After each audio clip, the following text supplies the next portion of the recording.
failing at it. And I think it relates a lot to the book right now because they were stating one of the biggest fears that we have is to be, I would say, feel ashamed or to be humiliated or feel humiliated.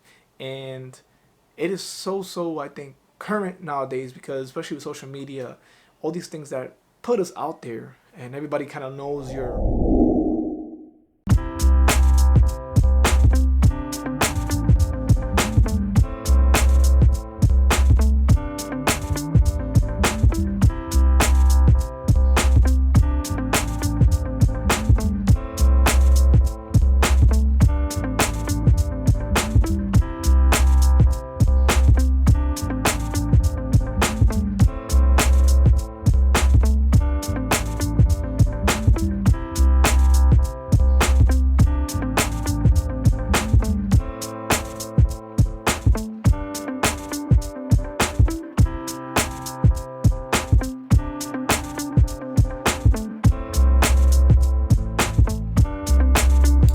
Hey, what's going on, everybody? We're back, and I wanted to share some thoughts here real quick with you guys again. And just in case it looks a little bit sharper, trying out some new lenses, playing around with my camera.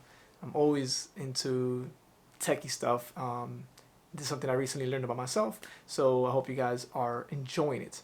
Now, we're getting back to the book, The War of Art, and so far, one second.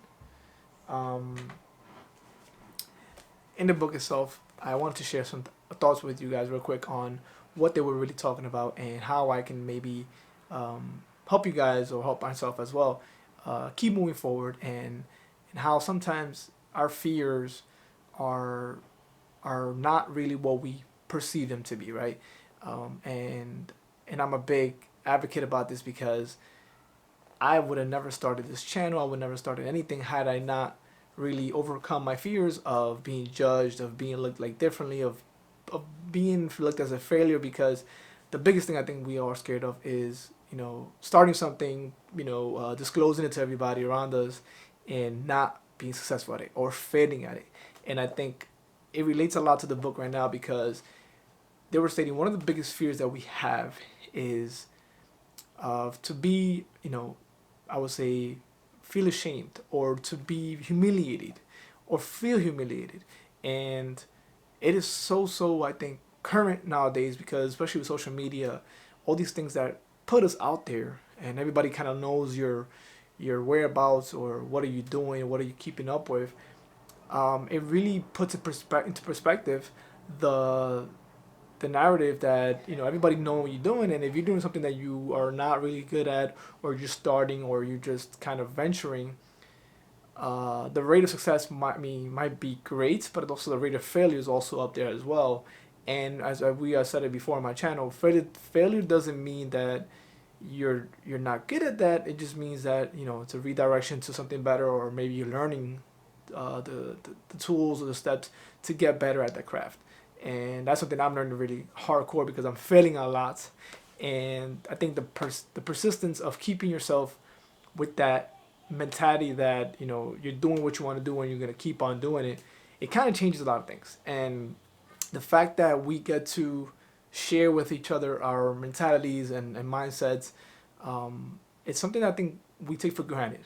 I'm so grateful all the time for social media, for YouTube, for Insta, for TikTok, all these platforms that we have to voice and to create and to be ourselves.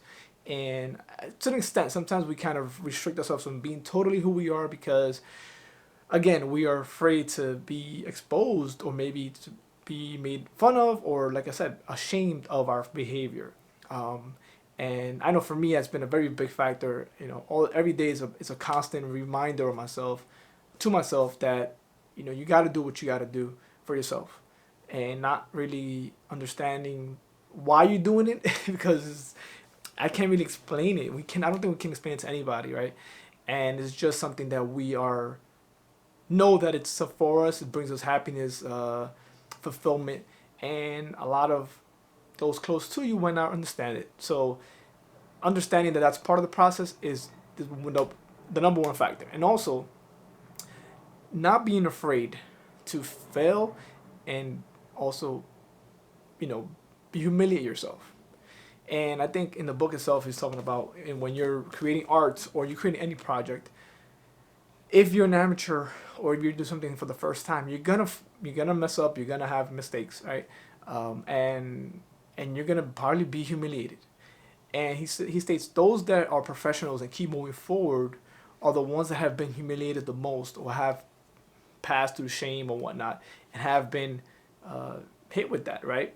And I think there comes that difference where we understand the amateur or the one that never went for it and the person that's a professional and kept grinding, kept moving forward. We constantly hear stories of, especially those stars nowadays, that they've gone through a lot of ups and downs. They've gone through a lot of doubt and battles within themselves to get to where they're at, right?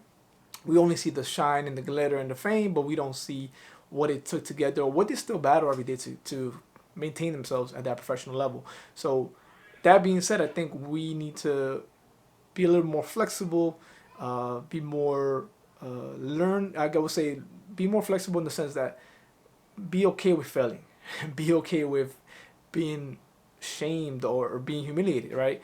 I know the new platform with TikTok. There's kids there making dances that I would never be able to do. I still jump on it, dance to my level, make fun of myself if I can. I know that I'm competing with great talent, right? But the fact that you can keep yourself lighthearted and light-minded, it's part of that, right? It shows you that everybody's in there, right? Doing creating themselves and being themselves. Not too long ago, last week, my daughter had a talent show, and in the show they had kids all different ages, all different groups, all different backgrounds, just sharing their talents and their personalities. And I realized that most of the talents had a personality trait with them, right?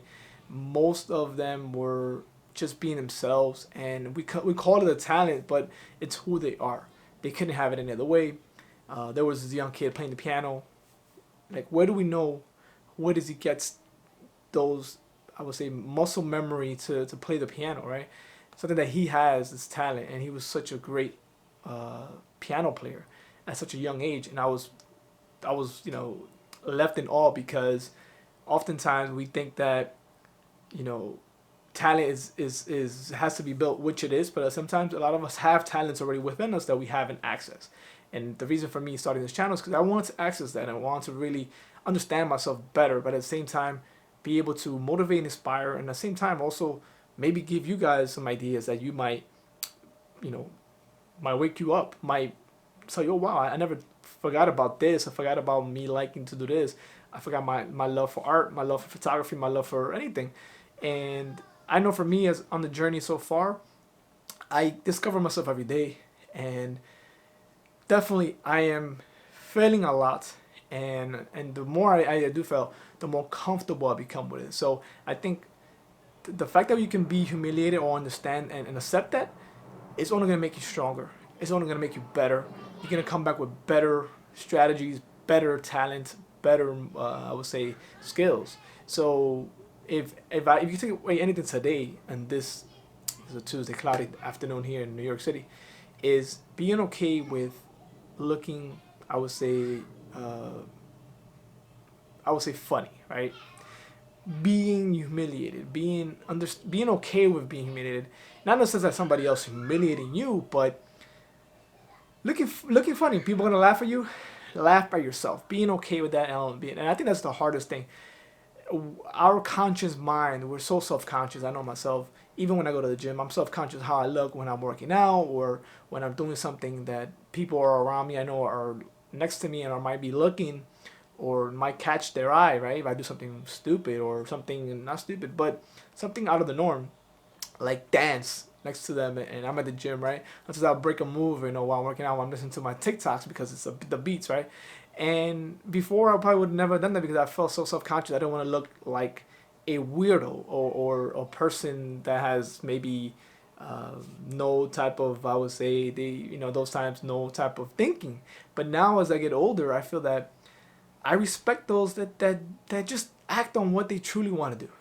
I think I respect that so much because I think it takes courage, it takes a lot of fearlessness, it takes a lot of maturity. And now I know why when they say when you get older you have less worries, because now you're not worried about what others are thinking of you anymore. You're just worried about what makes you happy, and as long as you're not hurting anybody else, obviously, you are doing what you're here to do. And it's a lot harder to do that than to do what you're not here to do, right? So hopefully today you guys take away the message is be yourselves, be okay with failure, be okay with being look like a fool, which I say in all my videos. I might be looking like a fool right now, but hey, I am fulfilled by doing this. I am happy. It brings me joy. So I'll see you guys. Hopefully you guys do the same. Take action. I'll see you guys next time. Peace. All on the same journey. That's what we all want. Know what are you here to do, and I think it's one day at a time. So I'm just gonna do this short. I'll see you guys next time. Thank you so much for following me. I appreciate you guys, and don't forget to like if you do it, subscribe. I'll see you guys.